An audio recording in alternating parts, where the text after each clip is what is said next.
নমস্কার বন্ধুরা, ধুলোর পথে ইতিহাস ইউটিউব চ্যানেলে আবারও একবার সকলকে স্বাগত জানাই। আজ আমাদের আলোচ্য বিষয় স্বরূপনগর ব্লক থেকে প্রায় 18 কিলোমিটার দূরে ইতিহাস আর প্রকৃতির মেলবন্ধনে ঘেরা এক মনোরম স্থান পাঁচপোতা বেরি বাউর। দিগন্ত বিস্তৃত চপল জলরাশি, পরন্ত বিকেলে লাল সূর্যটা ক্রমেই যেন ওই জলের মধ্যে নিজেকে লুকিয়ে নেয়। উপর দিয়ে দল বেঁধে ঘরে ফেরে চেনা অচেনা পাখির দল। কাঁটাতারে সীমানা ছাড়িয়ে অনেকে চলে যায় ওপার বাংলায়। পূর্ণিমায় চাঁদ নেমে আসে জলের গভীরে।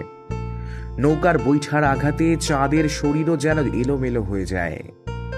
প্রকৃতির এই অপার সৌন্দর্য, নীল আকাশের নিচে নিস্তব্ধ জলরাশি আর চারপাশে সবুজে মোড়া নিভৃত পরিবেশ, সবকিছু মিলে বেরি বাউর হয়ে উঠেছে এক স্বপ্নময় স্থান।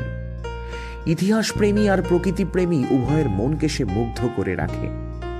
চলুন আজ আমরা একসঙ্গে খুঁজে নিই এই বেরি বাউরের প্রাকৃতিক সৌন্দর্য ও তার ঐতিহাসিক প্রেক্ষাপট, যেখানে অতীতের ছোঁয়া আজও বেঁচে আছে প্রতিটি ঢেউয়ে, প্রতিটি বাতাসের দোলায়। এলাকাটি গাইঘাট আর ভারত বাংলাদেশ লাগোয়া বেরি পাঁচপোতা। যত দূর চোখ যায় শুধু সবুজের সমারোহ, পলকেই চোখ জুড়িয়ে যায়। ওই এলাকায় রয়েছে অশ্বক্ষুরাকৃতি একটি হ্রদ, লোকেরাকে বাউর। প্রবীণ বাসিন্দারা জানান অতীতে বাউরটি ইছামতির অংশ ছিল, পরে নদী দিক পরিবর্তন করেছে, কিন্তু বাউরটি আজও আগের মতোই রয়ে গেছে। এই বাউরই যেন বিভূতিভূষণ বন্দ্যোপাধ্যায়ের ইছামতি উপন্যাসের পাতায় জীবন্ত হয়ে ওঠে। নৌকা বিহারের দৃশ্য, গ্রামের নিস্তব্ধতা আর জলের বুকের আলো ছায়া সব মিলে এক অন্য পৃথিবী। জনশ্রুতি আগে এখানে বন্দর বা পোতাশ্রয় ছিল।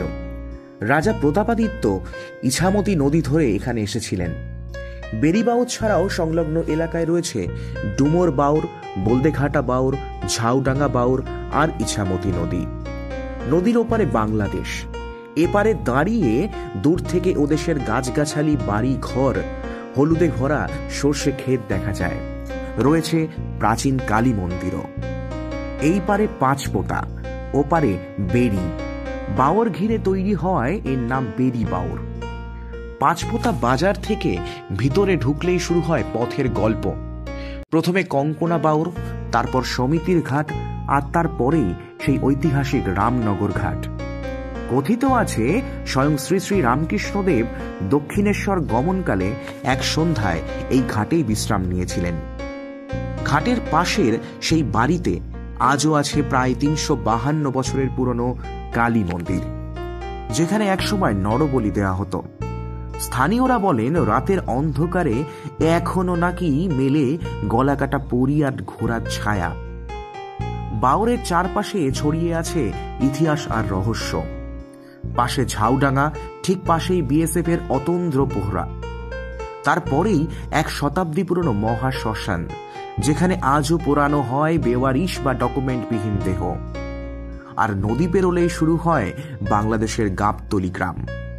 সব মিলিয়ে পাঁচপোতা গোপালপুর বাউর শুধু একটি হ্রদ নয়, এটি ইতিহাস আর লোককথার এক জীবন্ত ক্যানভাস। তো আজকের মতো এটুকুই। আবারও দেখা হবে অন্য কোনো কাহিনী নিয়ে অন্য এক এপিসোডে। এমনই অজানা কাহিনী ও ইতিহাস জানতে চোখ রাখুন ধুলোর পথে ইতিহাস চ্যানেলে।